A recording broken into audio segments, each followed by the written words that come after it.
અમદાવાદના રત્નસાગર હાઇટ્સ ખાતે દેશભક્તિ અને રાષ્ટ્રપ્રેમથી ભરપૂર આઝાદી પર્વ 15 ઓગસ્ટની ઉજવણી. કાર્યક્રમની શરૂઆત સ્થાનિક કોર્પોરેટરશ્રી દ્વારા ધ્વજવંદન સાથે કરવામાં આવી હતી. ત્યારબાદ વેશભૂષા સ્પર્ધામાં ભાગ લેનાર બાળકોએ સુંદર દેશભક્તિ પરેડ યોજી સૌનું મન મોહી લીધું હતું. આ પ્રસંગે પિયાનો પર લહેરા દો ગીતની સુંદર રજૂઆત કરવામાં આવી હતી.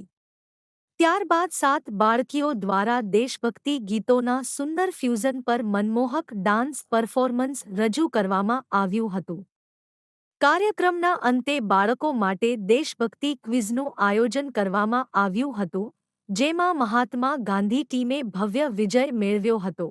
આ સમગ્ર આયોજનનો હેતુ નવી પેઢીમાં દેશપ્રેમ, રાષ્ટ્રભાવના અને સારા સંસ્કારોનું સિંચન કરવાનો હતો. અંતે કમિટીના તમામ સભ્યો દ્વારા વિજેતા અને ભાગ લેનાર બાળકોને ઇનામોનું વિતરણ કરવામાં આવ્યું હતું.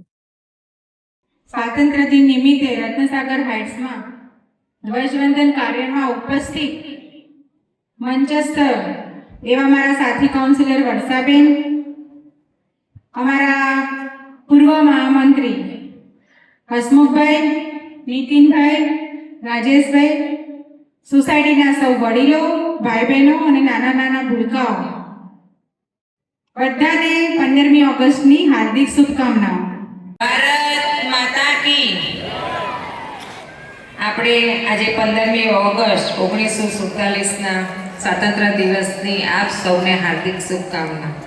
અહીંયા રહેલા મંચસ્થ મહાનુભાવો તથા ચેરમેન સેક્રેટરી, ખજાનચી, કમિટી મેમ્બર અને આખા સોસાયટીના સભ્યો, નાના મોટા ભાઈ બહેનો, નાના ભૂલકાઓ બહેનો ને મારા આજે 15મી ઓગસ્ટની બધાને શુભકામના.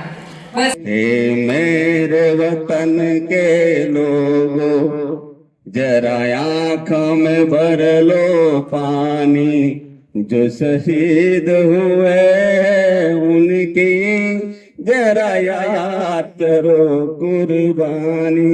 भारत माता की जय. सरफरोशी की तमन्ना अब हमारे दिल में है, देखना है जोर कितना बाजू एक का दिल में है. आओ चले आजादी के लिए हम साथ में लड़े.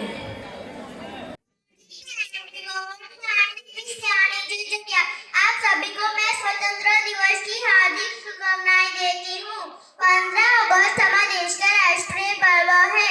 इसी दिन हमारा देश आजाद हुआ था. हमें आजादी दिलाने के लिए काफी वीरों ने अपना बलिदान दिया था, जैसे कि महात्मा गांधी, वीर भगत सिंह और सरदार पटेल और भी काफी सारों ने अपना बलिदान दिया था.